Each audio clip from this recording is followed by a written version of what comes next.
Selamat datang di The Deep Dive. Hari ini kita akan membedah sebuah masalah yang mungkin pernah Anda alami nih.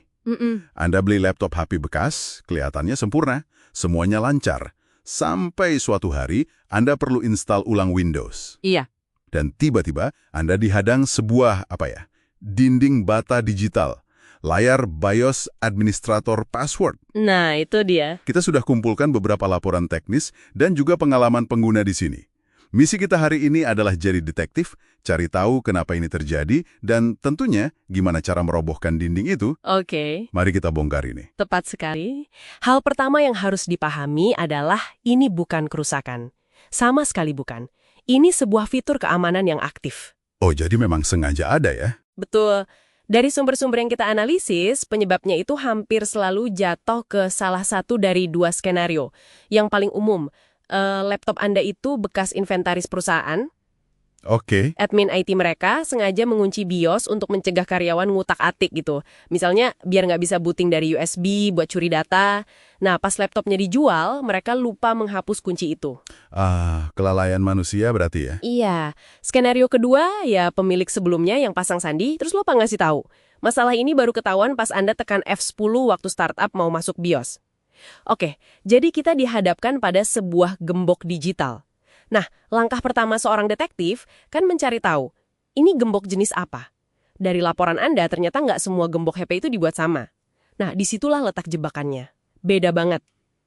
Saya kira semua dari satu merek kuncinya bakal sama. Enggak, solusinya itu sangat bergantung pada apakah laptop Anda dari lini konsumen atau lini bisnis. Oke, apa bedanya?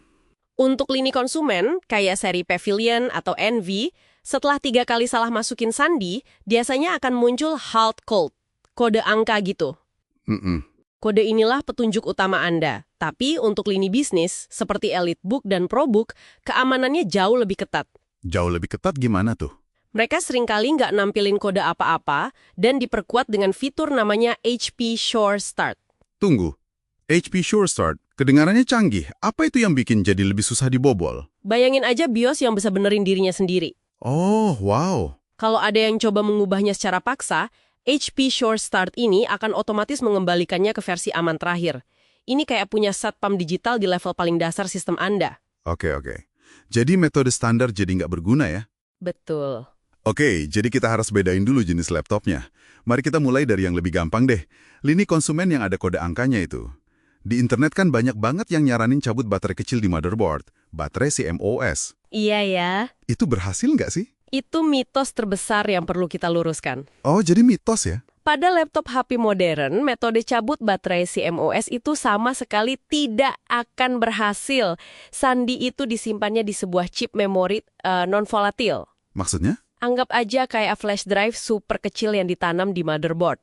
Datanya nggak akan hilang meskipun semua daya, termasuk baterai kecil itu, dicabut.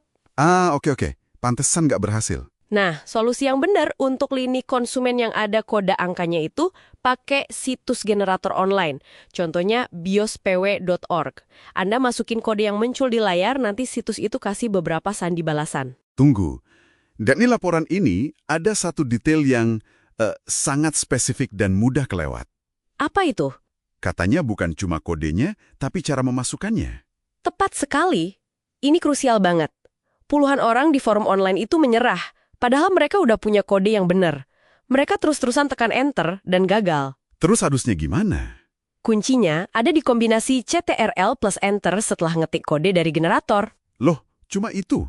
Cuma itu, detail kecil yang membedakan antara berhasil dan gagal. Itu terdengar hampir terlalu mudah ya.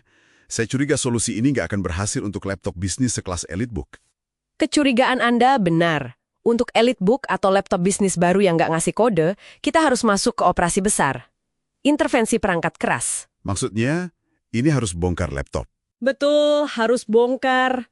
Metodenya disebut SPI flashing. Pada dasarnya, ini pemrograman ulang chip BIOS secara langsung. Dan butuh alat khusus. Ini sesuatu yang bisa kita beli online atau cuma buat teknisi profesional? Alatnya namanya CH341A Programmer, bisa kok dicari di marketplace online, harganya relatif murah, tapi masalahnya bukan di alatnya. Tapi di keahliannya. Betul, keahlian untuk menggunakannya. Anda harus menjepit chip BIOS dengan benar, tahu persis cara membaca, memodifikasi, terus nulis ulang datanya. Satu kesalahan kecil bisa bikin laptop Anda mati total. Oke, mending jangan coba-coba sendiri kalau gitu. Jangan, ini bukan untuk pemula. Oke, ini membawa kita ke studi kasus yang relevan buat Anda di Yogyakarta.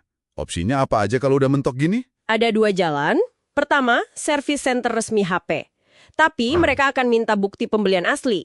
Tanpa itu, solusi mereka biasanya ganti motherboard. Wah, itu pasti mahal banget. Bisa lebih dari 2 juta rupiah. Ironis kan?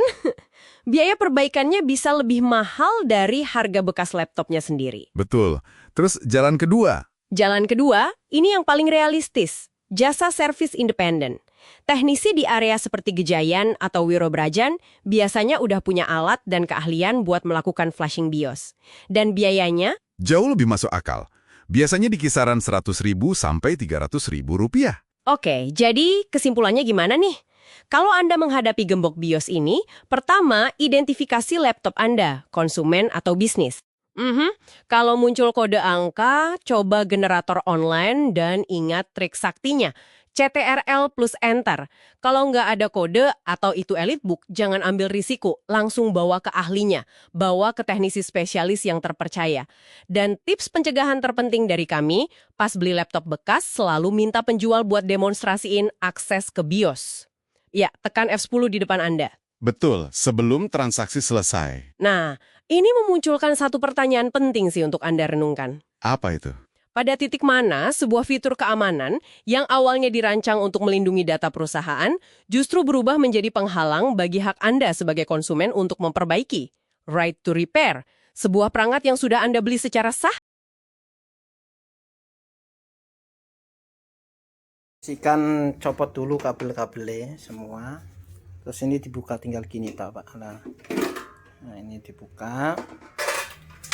Cari namanya jumper PS lah, PS kilo jumper PSWD ini lah, jumpernya posisinya di sini nah. Sini cabut saja, wes nggak usah dipasang, ini ditutup lagi. Nah, nutupnya gini. Nah, sudah. Setelah itu dinyalakan lagi. Nanti tidak ada passwordnya.